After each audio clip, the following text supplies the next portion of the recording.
SMS Veterans Day because I served in the United States Navy for 21 years. I joined at the age of 21. I had been in college for a while. I'd been thinking about joining all along, and then I finally made the decision to go in. I went through boot camp, is what they call it, and then a public affairs training school for 5 months in Indianapolis. After that, I served for 21 years in 14 different duty stations.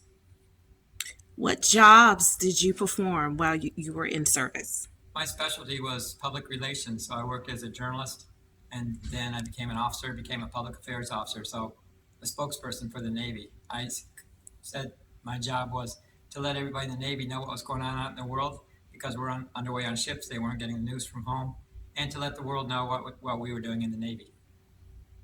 What skills have you obtained that you currently still use? I was a writer in the Navy, 21 years of practicing writing and editing and writing scripts and writing speeches and all that gave me skills in writing, basically. Also, the leadership skills of being a petty officer and then an officer, getting to lead people, help them to achieve their best.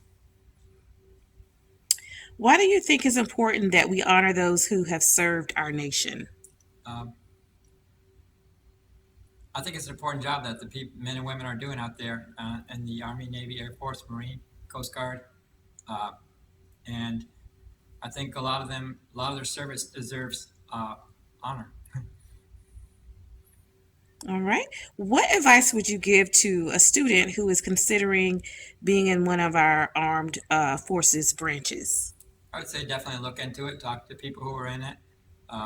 The recruiters that are there, of course, to try to get you to join, but you want to talk to some veterans, find out what their experiences were.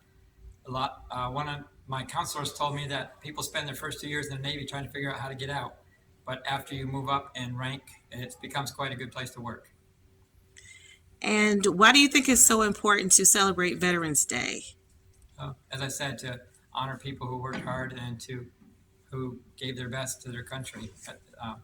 People think that military people are brave because they're willing to die for the country, but there's a lot of sacrifice that goes on to the people who are living for their country. A lot of separation from your family, a lot of hard work, a lot of long days.